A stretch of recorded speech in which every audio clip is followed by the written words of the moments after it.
मानवी वस्ती या धड्याचा आपण आता अभ्यास करत आहोत. आता आपण ह्याच्या पुढच्या विभागामध्ये प्रवेश करूया.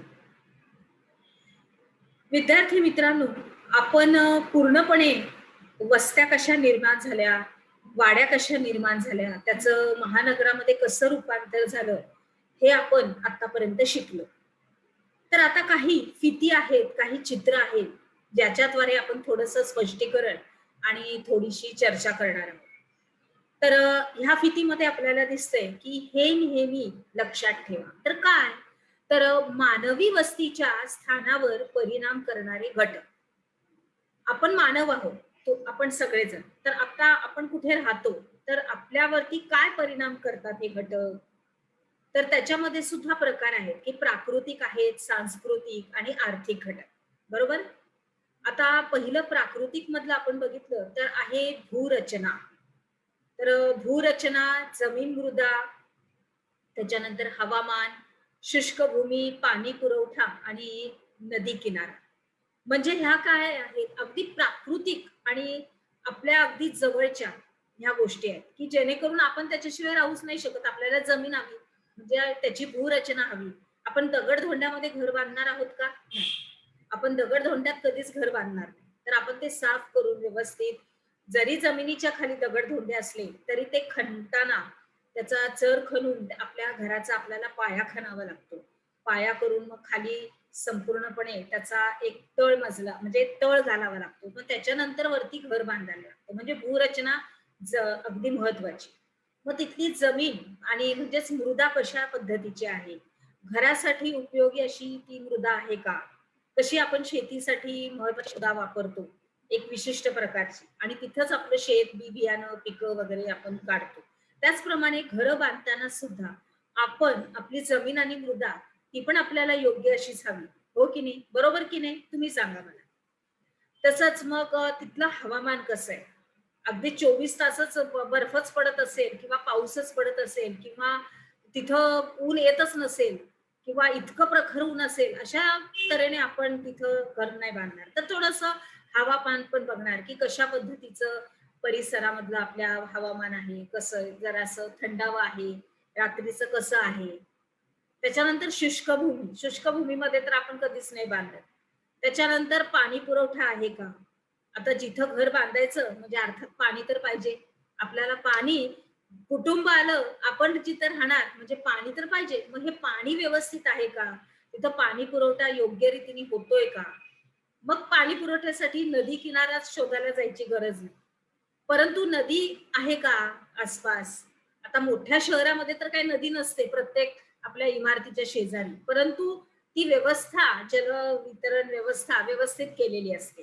म्हणजे ह्या सगळ्या आपल्या प्राथमिक आणि प्राकृतिक अशा गोष्टी आहेत, की ज्याच्यामुळं आपलं आपण घर बांधू शकत नाही. म्हणजे ह्या सगळ्या आपल्या मूळ गोष्टी.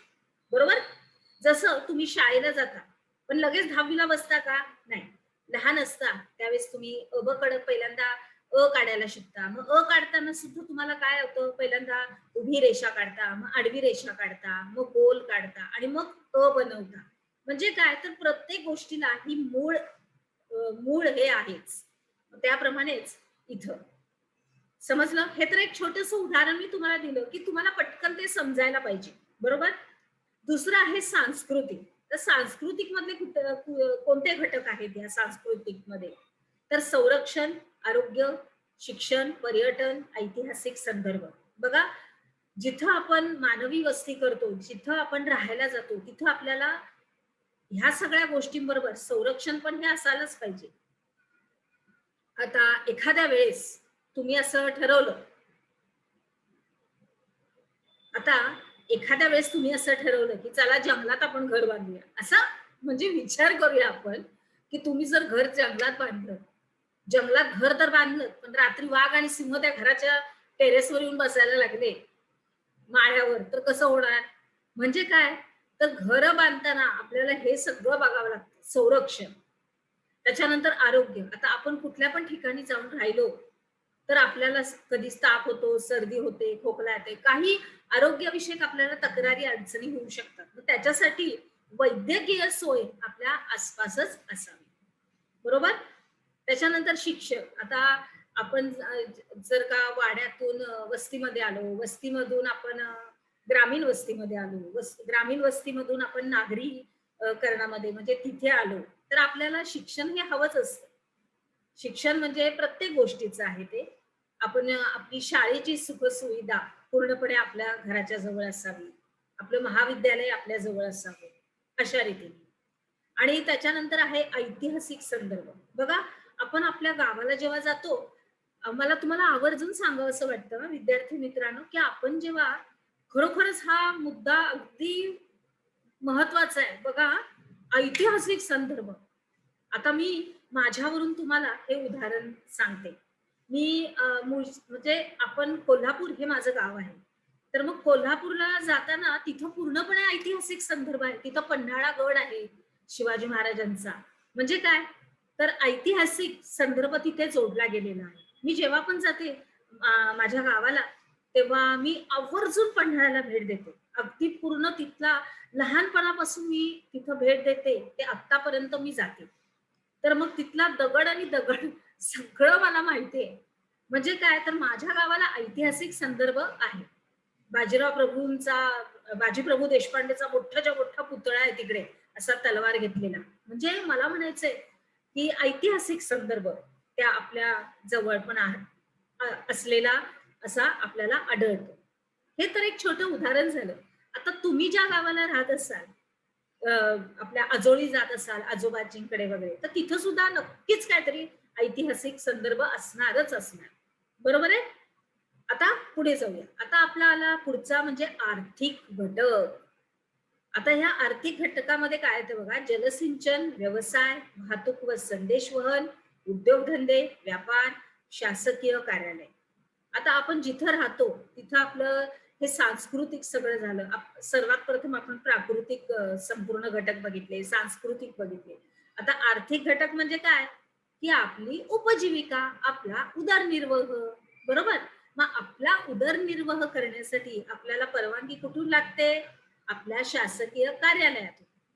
उदाहरणार्थ झालं तर तुम्हाला एखादं दुकान टाकायचं असेल किंवा एखादा व्यवसाय सुरू करायचा असेल, तर आपल्याला पहिल्यांदा शासनाला जाऊन भेटावं लागतं, की मला हे दुकान हवंय. मग त्या दुकानाचा नंबर, त्या दुकानाचा संपूर्ण क्रमांक देऊन त्याचं सगळं स्पष्टीकरण देऊन तो आपण विकत घेतो आणि मग तिथे आपला एखादा व्यवसाय सुरू करतो. मग तो कसलाही असेल, धनधान्य असेल, उदाहरणार्थ वगैरे, वगैरे.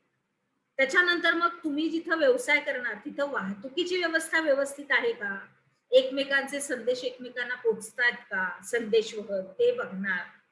त्याच्यानंतर हा व्यापार करताना आपण आजूबाजूची किंवा आपल्या जवळचं तो आपला माल खपणार आहे का? आपल्याला इथे जास्त आपल्या उद्योगधंद्याला, व्यापाराला वाढ आहे का? हे आपण बघणार. म्हणजे अनायासे ह्या सगळ्या गोष्टी मानवी वस्ती आली म्हणजे या सगळ्या गोष्टी इथे आल्या. बरोबर? आल्या लक्षात बरोबर? अगदी व्यवस्थित? चला पुढे जाऊया. आता आपण बघणार आहोत रेषाकृती वस्ती. बघा कसं दिलेलं आहे, की आपल्याला तुटक-तुटक रेषा दिलेल्या आहेत त्याच्या, पण तो त्याच्या या बाजूला आणि इकडे आपल्याला वस्ती दिसत आहे. बरोबर? त्याच्यानंतर आपण बघतोय काही छायाचित्रांचं निरीक्षण करायचंय आणि मानवी वस्त्यांचे प्रकार ओळखायचे आणि त्याच्याविषयी माहिती ही तुम्ही लिहायची आणि अर्थात विद्यार्थी मित्रांनो ह्याची उत्तरं तुमच्या वहीमध्ये तुम्ही नमूद करायची. एवढं पक्क आहे. बरोबर? चला पुढे जाऊया. आपण काय शिकलो या विभागामध्ये? आता आपण काही विधानांवरून मानवी वस्त्यांचे प्रकार हे तुम्हाला ओळखून द्यायचे. आता मी ते वाचत नाही, ते तुम्ही व्यवस्थित आपल्या उपक्रमातले वाचून त्याच्यावरती जी उत्तर आहेत ती आपल्या वहीमध्ये नमूद करायची. चला तर मग आता आपण पुढे जाऊया.